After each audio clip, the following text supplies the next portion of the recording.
Okay, Alma and Chris. Yes. All right, Chris, Alma. Let's see. Hello. Hello, Alma. Can you turn on your video? I All think I right, have it. we are all set. We are not going to let the internet make us bad. No, this is good. So this is an exciting session of Entrepreneurship Matters. I have two people who I have so much respect for, admire greatly, and who I count it a privilege to call friends and neighbors on this session. And so without further ado, I'm going to set us up and then we're going to launch right into a discussion. Entrepreneurship Matters is a conversation that we have with a local up and coming and an established entrepreneur. What we know is that successful businesses are not built in a day, that it really takes undiluted passion, multiple failures, a lot of grit, and a long-term commitment to make it happen. In our efforts to support small local businesses and empower them, we are hosting these Entrepreneurship Matters series. My name is Alicia Wilson. I'm Vice President for Economic Development at Johns Hopkins University and Johns Hopkins Health System. And I also always like to give credit to the brainchild, the person who really came up with this concept, which is a young person from the Baltimore community, a fellow entrepreneur, Camry Moses, who I've had the privilege of working on our Anchor Strategy Workgroup. And I know she's watching on Facebook or in Zoom. So I always want to lift her up because great things come from our young people. And this is one of them. Let me introduce Alma and Chris, and then we're going to launch right in. Alma is a Baltimore-based second-generation abstract artist. She started painting in 2011 at the age of 62. As a result of a recurring dream, she literally picked up a paintbrush and began producing what has been described as fully formed, energetic, abstract compositions that belie the fact that she is new to the medium. I'm not going to steal her thunder, tell you all about Alma, but Alma also is very impactful in another job that she does with Kaiser Permanente in the city, and phenomenal work across our region. Chris Wilson, yes, we're related, but only. Yeah, we are. We're all related. Well, related in spirit. In spirit, that's right. Born and raised in Washington, D.C., Chris grew up under some extremely difficult circumstances, but that was not the story of his life. There was another plan for him, and more importantly, a purpose. He really committed himself to self-improvement, helping others, and wrote a book that I love, and I know Alma has it. I think she has it on her desktop, called A Master Plan, which really talks about his story of being in prison, but more importantly, moving from that and being receiving his high school diploma, earning several different degrees, and creating social enterprises, successful businesses, and now his businesses that we're going to talk about today, as well as amazing art that you see behind him. So without further ado, welcome Alma, welcome Chris to this. Hey. And Alma, Thank for having us. But I'm going to get you off mute. Oh no, that's right. Don't touch anything, Alma. You're good. You're good. So why don't we start with this? Why don't we start with you, Chris? Why don't we?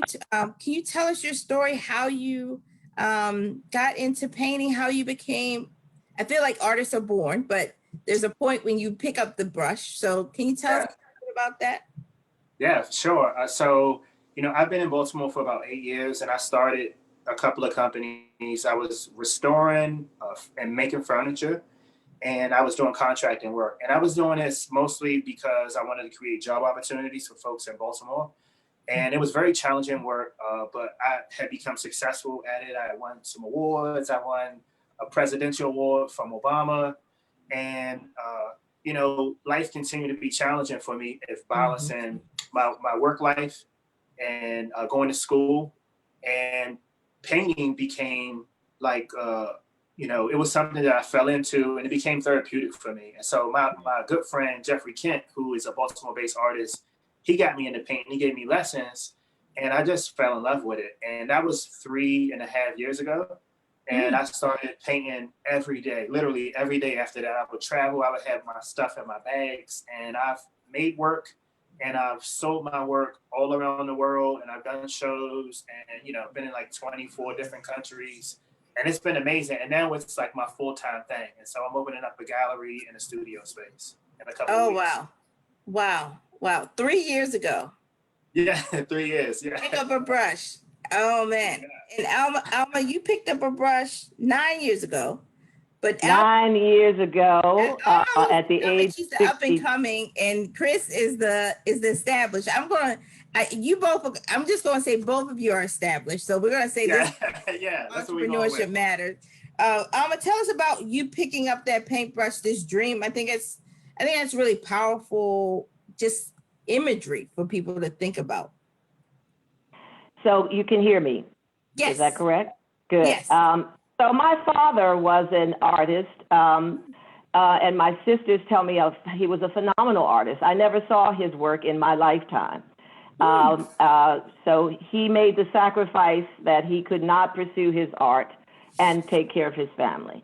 So by the time I was born, he had thrown everything away. And literally in 2010, I don't know if it was him or whatever, but something kept saying to me for 2 solid weeks, pick up a paintbrush and paint with your left hand, over and over and over and over and over. Are you left-handed? Not at all, but my father was. That's why I say it was him. If you ask me what my inspiration is, it was him. He was saying, okay, I've waited long enough. It's time for me to get these pieces that I didn't get to do out into the world. And literally, a dear, dear friend, I hope she's listening, Lydia, gave me paints, brushes, and canvases, and that's the rest is history. 300 pieces of art later, at least 300. Shows, 11 shows, a piece in my alma mater gallery at Morgan State University, and folks seem to get something out of my work, and that gives me the greatest joy. Wow, you write with your right hand, paint with your left, and that was the hand that your father painted with. That gives chills. And I paint now with both hands. Mm-hmm. Wow. Yeah. Wow. So let me say this. Both of you are extremely successful. I've been to both of your shows. And I know that there are artists tuning in, because art is a business that many people don't know the business of art. Can you talk, and I'll start with you, Chris, and then I'll go to Alma. Can you talk about how did you start your business, your art business? And what I like to do, because people are taking notes, they have notepads, or I guess they should be taking notes. Yes, they should be taking notes. We're gonna go step by step. Somebody out there is listening, trying to figure out how to start their own business. How did you start your business? So for myself, there's many reasons why someone would choose to make art, and the first reason was that for me it was cathartic. I wanted to get stuff out of me. Mm-hmm. I also had dreams and stuff that I wanted to put on paper or on canvas, and my therapist would encourage me just to put it out and not worry about what people thought about it. But as an entrepreneur, I felt compelled to start studying the art market and what work sells, how does it sell, what is the whole structure of stuff. And I discovered a few things that I started implementing that allowed me to start placing my work. I started viewing my work, these things that I would create as my children. And so I just wouldn't sell to anyone. And so I cared where my art went to, what house. And it was I would tell clients sometimes, this isn't your painting. You just become the caretaker of this piece. And so, people will make fun of me, and it's you got to take Chris out on coffee dates or whatever just to buy painting from him. It's because I cared about that. And so that was very important of placing it. And it wasn't about money, right? And so, I mean, you should be paid, of course, but that wasn't what it was about. Money was the last thing that was discussed. And so I also started seeing art as a tool better yet, you know what? I started seeing it as a weapon to talk about like social issues and move the ball down the field in legislation and move hearts and minds. And so with that being said, I started investing. When I sold the painting, I celebrated a little bit, but I would invest in my materials. I would invest in art books. I went to every show, every big opening. I go to Art Basels every year. I would be online and watch YouTube videos. I did everything I had to do to become a better artist. And I started learning about people who collect art. And really they're not just collecting the art. The collectors are collecting the artists. So it's your story and how you propose it to the world. And when I sell my paintings, like I haven't made 300 paintings. I'm at 131 is my number now. But I've sold my paintings to folks like all around the world, in Italy, in Paris, in Barcelona, in South America, and we become family. And a lot of the real collectors, you know, they want to be along for the journey and watch you grow and rise as an artist. And so I have a set group of like collectors and people who I feel like my art should be with. And then they're still with me. I stay in touch with everyone. And it just allowed me to become like very, very successful, like in the space. And I'm still young. I'm still starting out. And so it's great. I just joined the board of the New York Academy of Art 2 months ago. Wow. Wow. That's a big deal. Let me go back over because I tried to write down what you were saying. First, you talked about really your why. And I think we've had a number of entrepreneurs over here on here talk about their why. And whether it's art or creating something, it's really interesting that you talked about that. You also talked about doing the research around the structure of the art industry. The third, you cared about the customer, right? You cared where are your babies? I'm saying babies, but that's it's the children. Care where your children were going. And then really, as you produce, thinking about art as a weapon, investing back into the business. So the money that you'd receive, investing back in materials, and then researching again, the collectors, right? People collect, you know, research seemed to be embedded. You research the collector and collectors collect artists, not just the art. How about you? How did you start your business? So reluctantly. So I was, when a friend, the same friend who gave me the paints and the canvases said, and looked in my closet at all these paintings I had, she said, "You've got to start showing these." And I was mortified because these are your babies. And they portray some deep experience or some meaning in life. I use the phrase, "I paint my way through life." And so everyone was something that I cherished. And when I sold one, I was exactly like Chris. You want to know where it was going. But I was starting my painting at the time that the global art market was really turning to recognize African-American artists. And there was this tremendous surge that in 2014 broke a record for African-American art selling, and then blew through it again in 18. And I'm starting to say, okay, now I'm not in that upper echelon that's driving that surge, but there is another group of collectors who in fact wants to collect talented artists and who are affordable.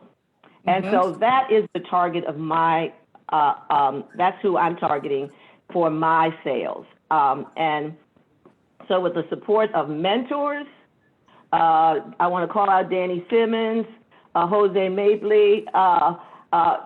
They mentored me. I want to call out the people who have collected me. There's some people who own multiple pieces of mine. And I want to call out my family and friends for pushing me to take the leap into entrepreneurship.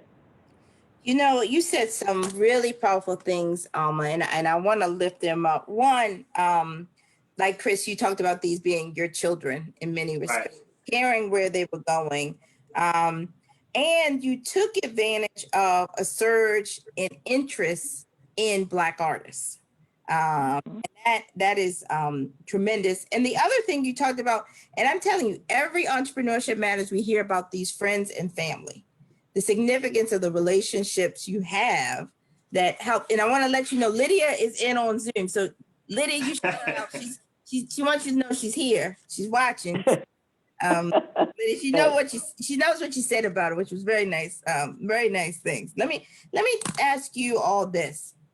You're 3 years, 9 years in. What has been your greatest accomplishment in you can pick something not art related. I mean, both of you are people who are extremely accomplished. But for the entrepreneurs, the folks, dialing in, watching, it'd be great to talk about those accomplishments that people may not realize are huge accomplishments for you. Chris, you want to talk a little bit about that? Sure. For me, it would be becoming a positive example for people that I've never met before. And I mean, it's young kids, grandmothers and folks. Like, I started my life out on the wrong foot, grew up in a dysfunctional family, experienced a lot of gun violence, and I messed my life up. But, I wrote up a plan and was able to turn my life around. And every time that I get up in the morning and I'm out and I'm working, I'm thinking about the other little Chris's or Christines in the world that are looking up to me and or sending me letters. I had to get a bigger mailbox on my office because I get so many letters from people who look up to me. And so that would be my biggest accomplishment. Huge. There's somebody out here that thought you were going to say an award. No, it's not an award. And it's that intangible of becoming an example. Huge. That's a huge lesson. Alma, how about you? Greatest accomplishment?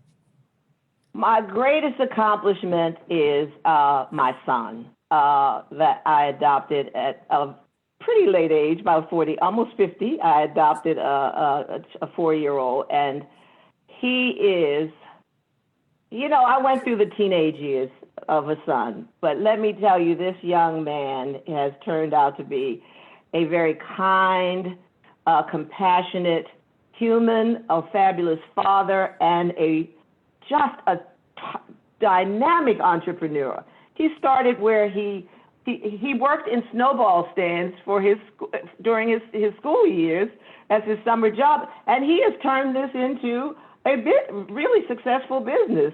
And just to watch how he tackles it methodically and with customer-focused strategies, it is really one of my biggest accomplishments, I'm going to say, raising him to be a wonderful human being and a loving human being. That's is he painting with his he's making snowballs with the left hand or the right which hand? Which one's he using?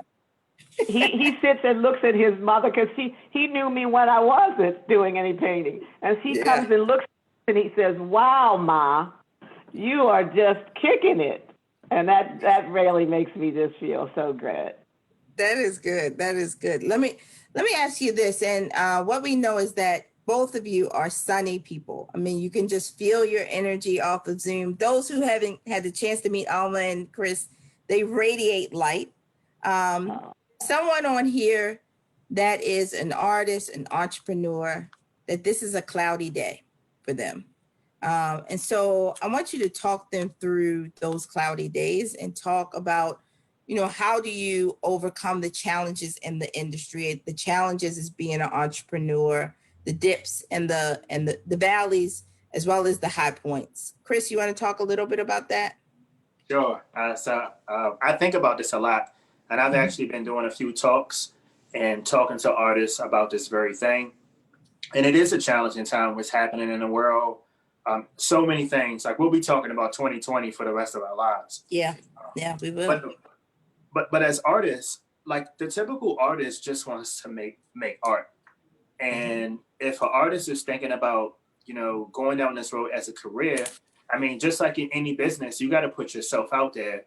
And what I've been telling artists, and this is one of the things I learned, I guess I learned this about a year ago, like the collectors and museums and galleries, they really enjoy discovering new artists. And the clever artists will position themselves to be discovered.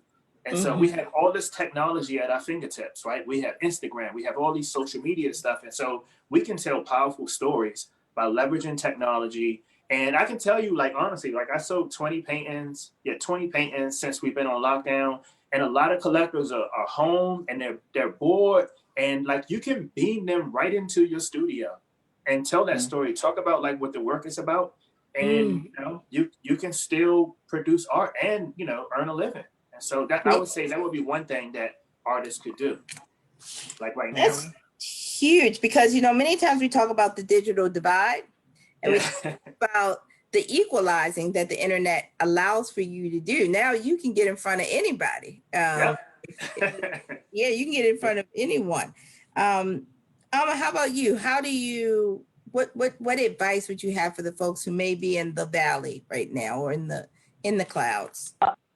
I would say find something that takes you, that you enjoy doing, that takes you away from work, that is your space only, that gives you time away from family. Find that and do it. In addition to painting, I like decorating my house. And so when I'm not painting to get out a feeling, I've been doing home renovations and decorating and ordering online pillows and, you know, and it's between the two, it is very cathartic, it's soothing. And so I would say find those kinds of things to do.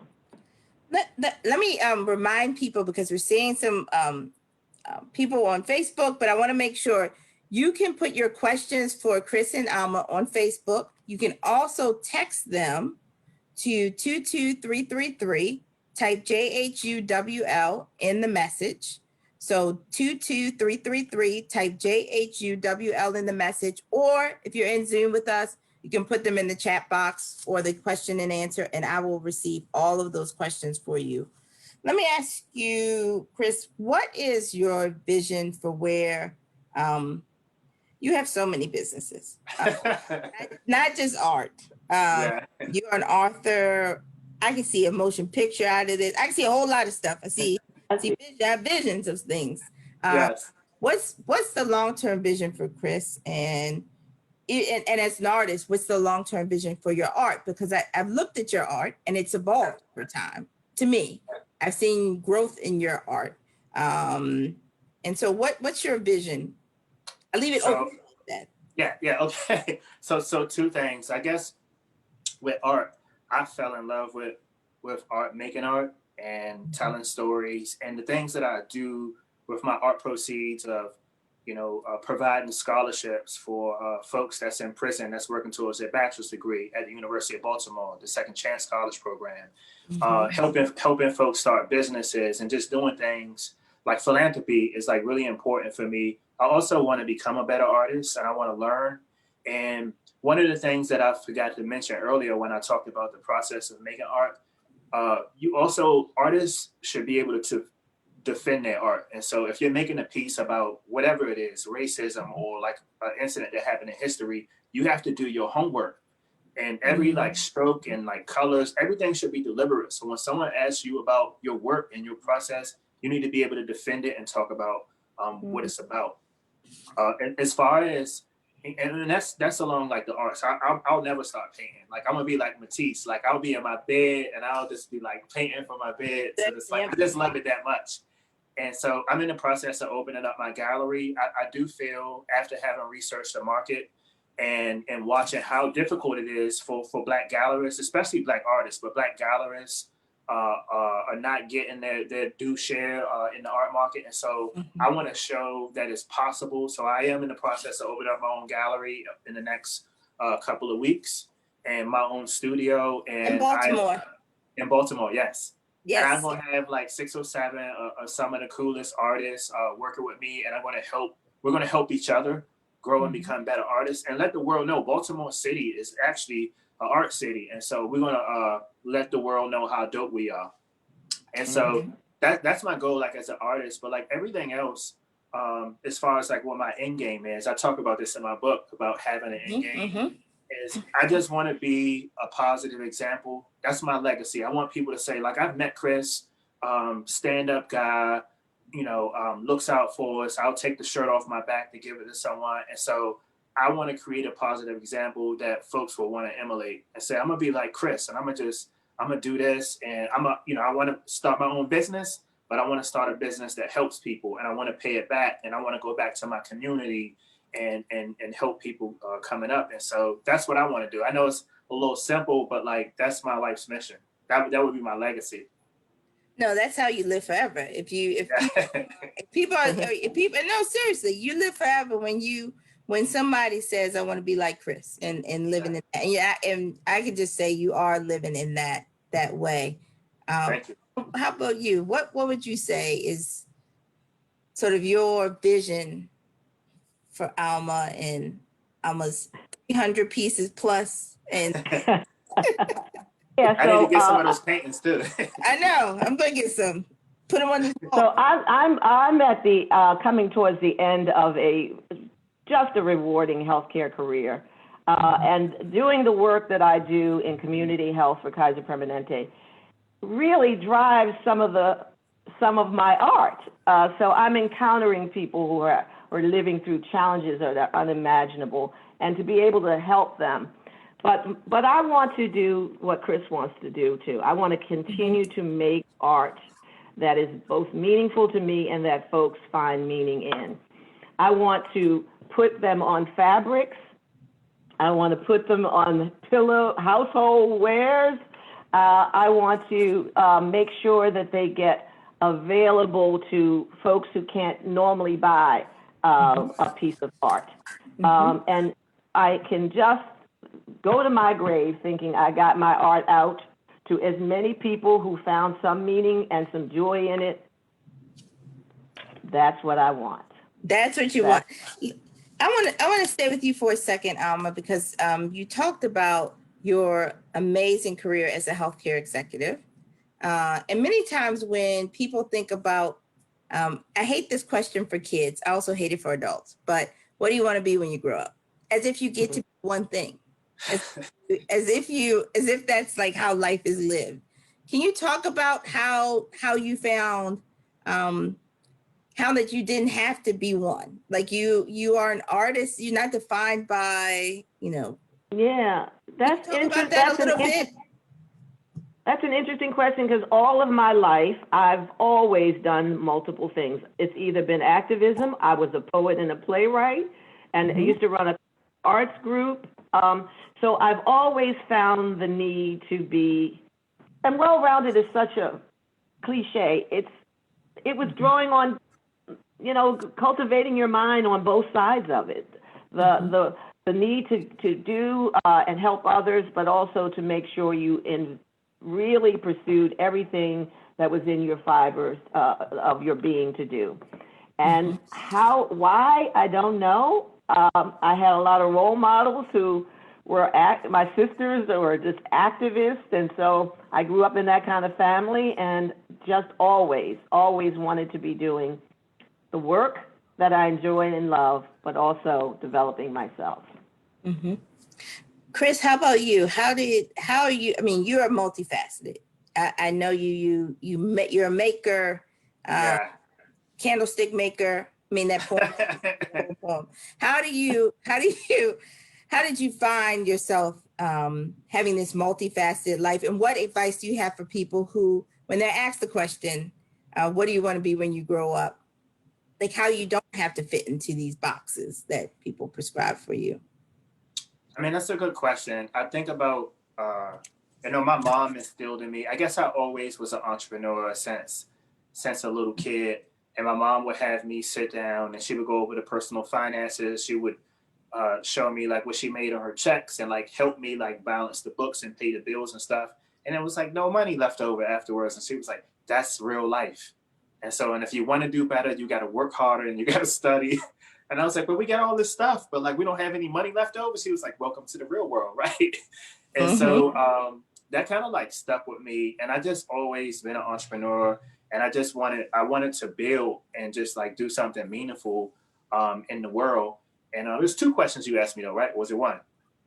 Well, like how did you come to be in can you advise people who don't want to resist being put in that box. Right. And so that's how she raised me.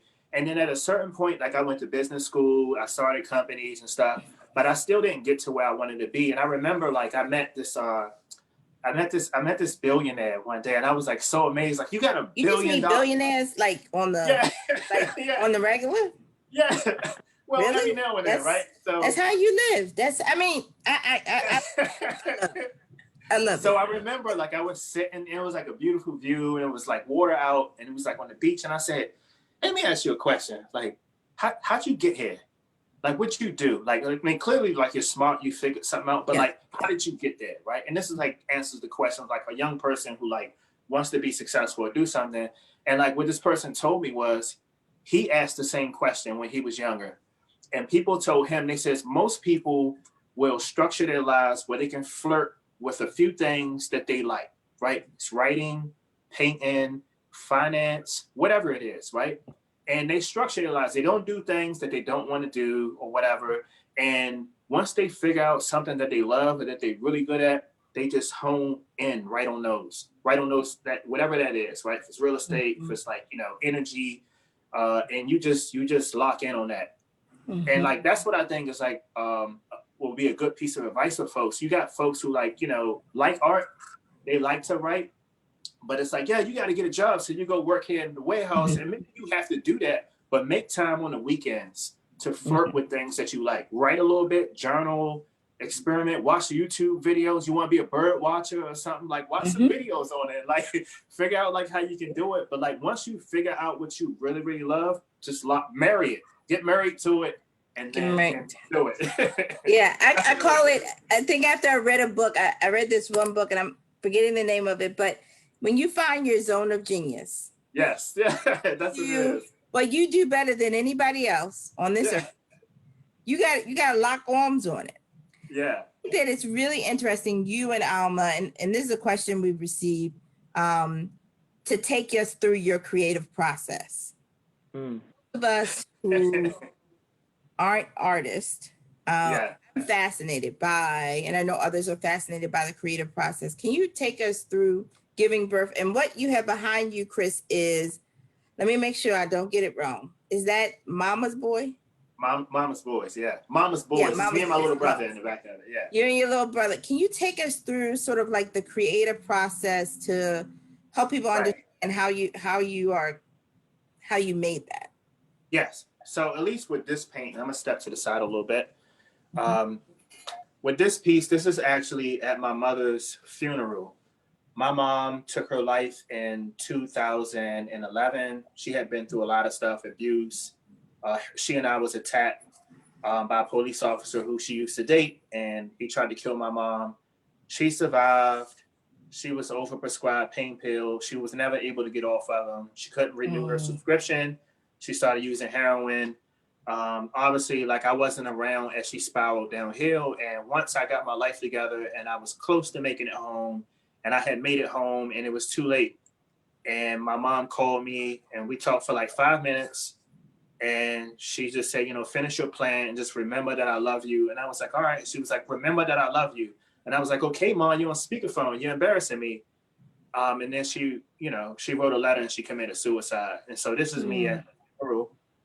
And I kept, there's like all kinds of like stuff inside this painting. Like at the top, it says like, why God? And I kept questioning God. And it's like, my mom was so nice and like nice to everyone. Like, why would you take her from me? And I'm in the back. My little brother's in front of me. So I'm in the back and I'm kneeling and I'm hiding because I hadn't seen my mom in years. And I didn't want to see her. Like, I didn't want to see what, like, they was like, the drugs and all that. Like, you won't recognize her. So I hid in the back. And so I wanted to create this piece just to like to tell that story about my mom. And, my process is I usually don't make art that doesn't have a meaning to it. So everything that I make, there's some story behind it. There's some provenance. And, I usually work at night, like 1 a.m. in the morning to like 1. Night out. I'm a night owl. I mean, no good at 7 a.m., but 1 a.m. I can go. Yeah, so I'm usually up at night and I like to blast house music, which is my thing. And I just work and I don't really like care if people don't like my work. I don't do it for that. I just do it because I got to get it out of me. And once it's done, and I hang it on the wall, I feel happy, and I just do it again. And that's pretty much like my process. And also, like, I like to study and learn, so I'm always reading, always going to exhibits, I'm always online, and I love that the fact that I ended up here in the art world. So No, so and that's a big piece. How what's the size of behind this you? is 72 by 96, so it's a huge painting. This is like one of my biggest paintings that I have in here now. So Wow. Beautiful piece. Beautiful piece. Alma, both have seen it when it was displayed at AVAM. Yes. American Visionary Arts Museum. Alma, talk us through your creative process and how do you give birth to your paintings? So mine can start in several ways. So either I start with a concept or something I'm working through, or I can start with a pattern, a color or something. But I'll talk you through a painting that all of them are meaningful, but this one particularly is entitled "Some Just See Violence, Others See Hope," and just recently sold to a dear friend. And I was trying to say, in the city of Baltimore, my beloved hometown, that we may see, and it's red. It's got a big red splotchy thing with all kinds of activity going on, and literally prison stripes. And it really is saying, you can look at it and see the prison stripes, or you can look at it and see the blood, what looks like blood. I painted it to say the red is vibrant life, and if you look inside of all that red, there is movement, there's connectivity. I use circles to mean human life, and so all of that is going on, and it was out of a love and admiration for Erica Bridgeford that I painted this painting. Oh, wow. Another Baltimore. I should have told you that was one of my high points, to tell her about this painting, to show her a picture of it. And a dear friend saw it, fell in love with it, and she just bought it recently. But it's that kind of process. It's a whole kind of collective of process that comes together. I love it. So I love it. Let me just tell you, we're getting questions in from Facebook as well as in the chat. Let me tell you a couple of things. One, people are just saying how pleasurable it is to get and listen to both of you. That you're an inspiration, that they appreciate what you are sharing. They can see the joy from both of you. So I just want to give you that affirmation. Thank you. While you're receiving it. Someone asked this question: how do you determine a monetary value for your artworks? Good question. You called them children, which are price. Yeah. But yeah, we got to price our children. Yeah, our children have prices. So what is how are you determining the value, or the not the value, because the values are different. Price, yeah. The price of the artwork. I mean, I could start on this. So I actually gave a little talk to one of my artist friends. She's awesome too. Yesterday about this, and so it's a formula. You give us your name. You give us a name. We got people on here want to see all the. Yeah. So Devin Allen, who he actually lives with me. Really amazing artist. Was on the Time cover like twice in the past 5 years. And so he's experiment with painting and stuff. And so we talk about this. And so it's a couple of things, right? And so you can't just take a number out the air and say this is a $10,000 painting, right? It just doesn't work that way, right? So what I've been doing, and my formula is this: I go to shows, I have like the auction houses, I see what sells and what they sell for. And you also had to understand most of these artists have been working for like many years. They got MFAs and they've like put in this work. And you got to look at size of the paintings, what type of paintings they are, on canvas. Like some people would say, well, I do graffiti. Graffiti isn't like the same. You can't price it the same as you price like fine art and like stuff on canvases and different stuff. But like once you have like a baseline of like what your prices are, you got to develop a track record of consistently selling your work to legitimate like buyers, right? This is like from what I've researched. my approach. So if you have a track record of selling work to like collectors and stuff like that, you are allowed to raise the prices between 15 and 20% every year. But you can't like, if you're not selling your work, you can't just keep bumping it up. You can hurt yourself. But like that's one of the ways like that I've done it, that I've sold my work. Alma, how are you pacing? Yeah, I consider myself an emerging artist, so this has been something very difficult for me to tackle. I've relied on accountants to help me figure out how to bump this up. But it's a combination of everything Chris has said, you know, your track record of sales, sort of people demand for your work. If you're creating something that a particular collector likes and they keep coming back, that helps you to elevate your work. You know, I never thought I'd be selling something for couple thousand, you know, dollars, and yet I'm moving up from there. And so I'm just extraordinarily excited about that kind of activity that's going on, because it's not just the money. It's that people deem it worthy, valuable, and get joy from it and are willing to pay for it. Right. I want to add to that too, if I may. Absolutely. So that's a good point that you made, Alma, because like the value of like art, let's back up a little bit. Art is a loosely regulated market, right? So which is why it's so intimidating to some people. It's like, how is this $110 million? Like, I don't get it. Like, right. So, but really it's like whatever. It's not like going to Walmart getting no.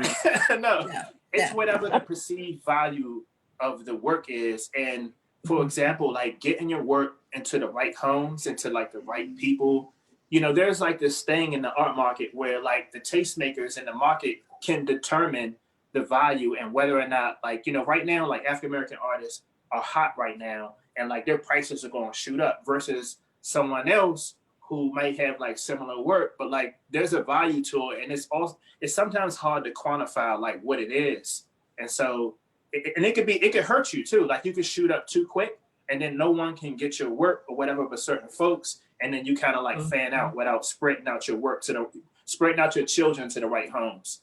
Yes, so it's like a strategy that all artists should be thinking about. And it's intimidating at first, but like once you learn it, you figure out what your value is and you stick to it.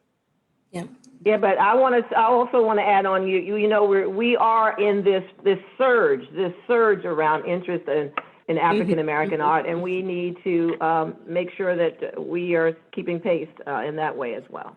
Yeah. No, I'm going to get to that because there's a variety of people on here, and I see your name, so I know who you are. And I've been to your homes, and I've seen your art galleries, and there are people on here who, like me, would like to have more. And but let me go on Facebook. Someone just put this question up. Do you ever feel emotionally overwhelmed from the feelings or memories that may come up when you're painting? You start, and then Alma? Oh my gosh, have I been painting with tears in my eyes and crying? I will tell you, the day after that 2016 election, I literally was curled up in a ball on the floor, bawling my eyes out. I got up and I painted all day long on a painting, all day from the beginning to the end, crying the whole time because, unfortunately, what I foresaw has come to reality. And so, yes, it can be overwhelming, but it's also cathartic at the same time. And so it is so to be able to get the painting out the way you want. I can't really even explain it to you. It is like you made an argument before the Supreme Court and won, and you know, I don't know how to explain it, but it is. As a lawyer, I know that you just gave yourselves. Yeah, and so I've cried. I talked to myself the whole time. That's part of my creative process, but crying and talking, definitely part of it. I would definitely agree with all of that. Everything she said, it's the same thing for me. I sometimes I try to like make it joyful sometimes. I like I'm working on some abstract paintings that's titled Homage to Jackson Pollock, his process of making them and splashing paint around. And I blast my house music. My neighbors actually gave me permission to blast my music, and I was embarrassed. I was like, I won't blast it beyond like, 10:30. And it was like, we know what you in there doing. We follow you on Facebook. So keep painting. I was an art teacher for 30 years. Make your art. But, you have the right neighbor. Yeah. I'm so thankful for this too, by the way. Yeah, you but are. Like, you are.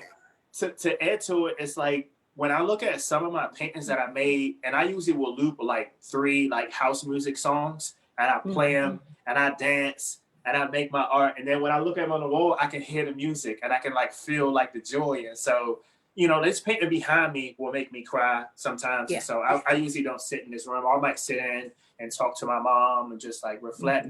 But other times, like I hear the music and the joy, and I just love it, and the colors and stuff, the vibrancy. And like that's what art should do. It should make us happy and sometimes sad, like everything. Like it's beautiful. So just to pick up and take that to a next step. Someone asked, when you start a piece, especially an abstract piece, where do you begin? You take that one, Alma. It could begin on the edges, the middle. It could begin with a pattern that you want to embed in the upper left-hand corner. There is no particular pattern for beginning a painting. Each one is a different child and has a different path that it goes to follows to creation. So someone asked this: do you, as artists, collect art? Oh, yeah. Your house is a studio, and I know yours is too, Chris. Yeah, I'm about to take my iPad off the stand. What artists do you have? I'm gonna show you right quick. Let me just do this. All right, come. He's showing off. He's showing off. Don't you go anywhere, Alma. You just keep sitting right there. Don't you go. He's about to show. So one of my favorite artists. This is one of my favorite pieces that I have. I was going to buy a Porsche one day, and I decided to buy this big painting by Jeffrey Kent. And it is, I used to look at it for about 3 or 4 years.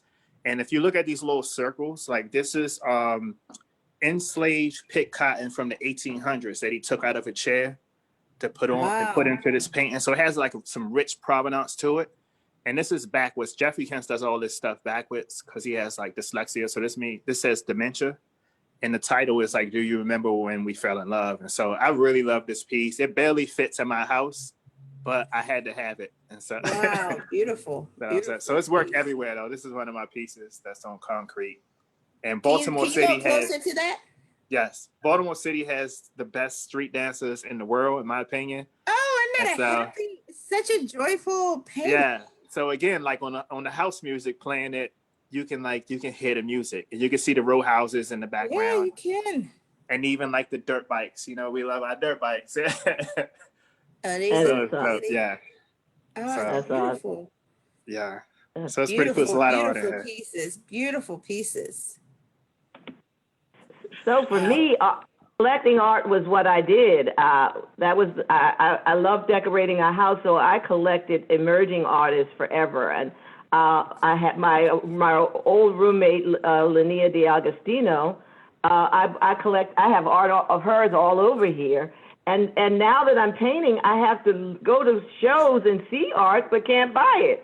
Yeah. And so, because I had to literally take pieces off the wall to put up, my own, or I'd be just, inundated swimming in art. So I like to swap it out. Yeah. Swap it out. Yeah. I like to collect emerging artists. And so I have people you probably wouldn't recognize, but I do love to do that and have done it all my life. Someone asked this question on Facebook: what's your advice to anyone who did not go to art school? And I did not hear in either one of your backgrounds that you went to art school. Maybe I missed it, or didn't have any technical training, but wants to start expressing themselves in a more artistic way. What advice would you give to that person? Get yourself some canvases and paints and get in there, because literally I had never had a class in my life. If it wasn't YouTube's, when I first started painting, I would just get in and try to do patterns and colors and that type of thing. I didn't know about mediums. I was going out and digging dirt up out of the yard and melting it with paint and putting it on there. Then I started watching YouTubes and learning about mediums that I could go to the store and buy, and just get in there and paint what you feel, what you think you see, and enjoy yourself. How about you, Chris? What would you say? What's your advice to that person who's trying to figure it out? I can't add anything to that. Everything she just explained is like what I did. And you know, you can go to art school, but like sometimes folks can't afford to go to art school. And you know, just YouTube. We got everything at our fingertips. We got books. We got, especially like if you're here in Baltimore, we got so many like cool artists. Do studio visits, study, like do your homework. And and it's fun. You know, I love it. So Chris, we had the pleasure to get to see some of your art, and I've had the pleasure to see your art. And Alma, I wish we could see your art, and I know people want to see it. We've shown it on JH Connect, so I see that question that people want to see Alma's artwork. We want to make sure we show it. We have it on JH Connects, but we're going to make sure you're showcased, both of you. We'd like to showcase you on our website. So that people can see your artwork. One of the questions we have is what are some ways you connected to the community with your artwork? So I have a series that's titled Baltimore, like a Baltimore series. And I really love the city. We have, you know, people talk trash about us sometimes, or, you know, when they mention certain stuff, but I love the city. It's a soulful city. And there's like a few things, like I mentioned when I showed the painting about the dancers. And so I've been doing a series of paintings about Baltimore. Like this is also on a slab of the marching concrete. Marching band. You see they got the Morgan State University drumline clothing on, they'll North Avenue. And I want to be able to, I mean, art, when I say using it as a weapon too, like art can also paint pictures about what the future could be. And so I like to tell stories. And this actual piece is like, I played a drum line and just like looped it and just like worked on this so you can capture like the moments. And then just collecting. This is by Jarrell Gibbs, who is, you know, in my opinion, one of the hottest Baltimore-based artists. Now he just graduated from Micah. So I have a bunch of paintings from him. But I just see it as like being able to show the joyfulness and the potential and the pure talent of Baltimore through like my work. And so I just want to keep like doing that. It's fun. I mean, the process of making it, and it's cool when it sells too. Beautiful, beautiful, beautiful pieces. Let me ask this, because many people have asked this. We've gotten this question 5 different ways. So don't worry, I'm going to ask it, which is, how can we support you? How can you? And let me give you an example while y'all start thinking, because I want you to dig deep. I don't want you to be shy about this. I want you to just say it how it is. We're amongst just us. You know, Hopkins, when I first started at Hopkins, I've only been here about a year and some change. One of the most refreshing things that I did was we got to go on a tour of art studios of local Baltimore artists. Up and coming, you know, they are very, very new artists. And we got the chance to purchase their art and think about bringing it to Hopkins and bringing it into our place of work, which I thought was so cool, right? To think about like giving, you know, lifting up those artists in that way. And so how can we support you? I give that because I know there are businesses on here and saying, you know, you may say, I'm a business. Why am I going to? Well, you have walls in your office. If Chris likes you and if Alma like you, if you drink coffee the way they like you to drink it, you might be able to get some of their pieces. But can you talk to us about how people can get in contact with you. We have someone, this is so cool. We have somebody from San Francisco on. Just wanted me to tell y'all hi and say, nice. Can you tell us how people can get in contact with you, how they can support you? Like, be very, very direct about this, Chris. Absolutely. So folks can get in contact with me through my website, chriswilson.biz. That links up to my companies. You'll see some art on there. You can also follow me. You should follow me on Instagram, which is Chris Wilson Baltimore. And I usually share my process of like working. I probably, I share some of my journal entries of like what I'm going through in life, and I share that on there. But like specifically like ways how folks can support. I started my foundation, Chris Wilson Foundation, and I am working on getting my book into every prison in America.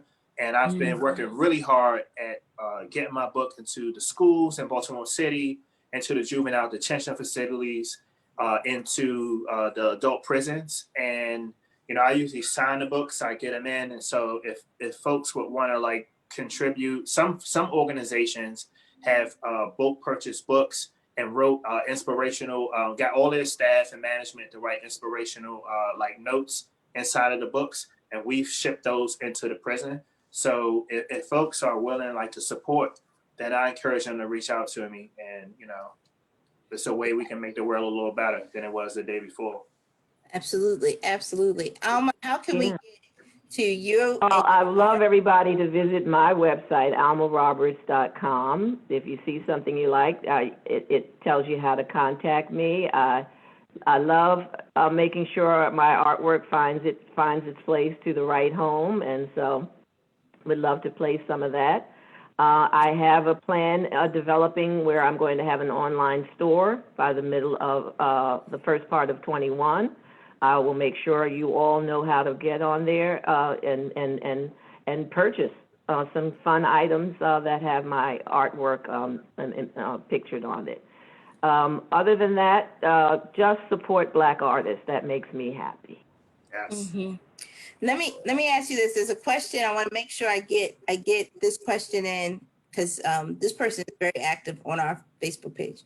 Have you ever painted something you don't like, and what did you do with it? If not, I think people are trying to say, if you didn't like something, you don't have to keep it. You can put it outside your door and I'll pick it up for you. No, but what, have you ever painted something you don't like? Yeah, I mean, I just paint over it. You just paint over it? I paint over it, I put it up. I have paintings that like I paint it and it's like, well, I don't really like it.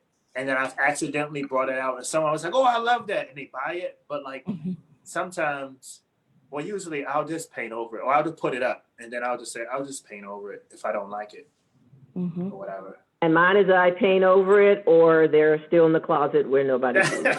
Nobody see them. You said that I don't like it. But I do usually end up going back and visiting and then repainting and painting over them. Good. Let me say this. We are at the top of the hour. We are, this hour went too fast. Yeah, well, it did. It went way too fast. I told you it was coming fast. Let me say thank you to you, Chris and Alma. You two are some of the most beautiful people in our city. Thank you. You are creating some of the most beautiful things in our city and in this world. And we just thank you for who you are, and who you are in the lives of our community. You talked about your art and you talked about your business, but I want to be the first one to testify about all the great things you do in our community. And I just want to say thank you for what you're doing. The legacy you talked about living, y'all are living it out. So I just, again, thank you. Alicia, thank you. You are a kind and giving a woman and a consummate professional, and thank you so much for this opportunity.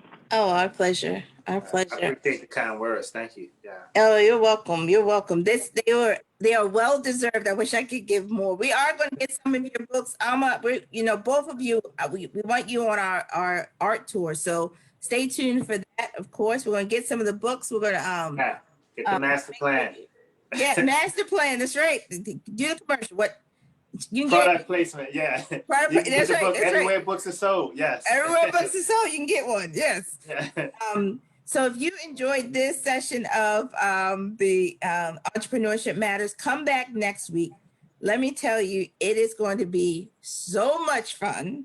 Again, Jemiah Moore and Takia Ross, we're going to be talking about makeup. And Nice. they are two talented, not just makeup artists. They also produce their own products. And so we're going to tell you about how to buy their products on this next show. So don't miss that one. Please follow us on JH Connects on Instagram, Twitter, and Facebook. That's where you can also see Alma and Chris' artwork, some of their artwork that we're showing on there today. Email us feedback at jhconnects@jhu. If you also know of an entrepreneur that we should be featuring, the goal of this is to lift up entrepreneurs so that we buy from our own, that we enrich our community, that we are making sure that those who are the fabric of our community are getting our money. And that's just like being just honest. Entrepreneurship matters. That's what our community is built on. And so we're focused on that. Thank you to our community partners, Johns Hopkins University, Johns Hopkins Health System, Hopkins Local, the Mayor's Office of Small Minority and Women-Owned Business, and the Warren Foundation. So thank you everyone for today, and we will be sure to see you next week. If you have time this evening, you do not want to miss part 2 in our Just Us dialogue series. Tonight, we are focusing on young people, protecting our young people, and ensuring that they have all they need. So please tune in. It'll be 5 o'clock on Facebook Live as well as in Zoom. Thanks, everybody. Have a wonderful day.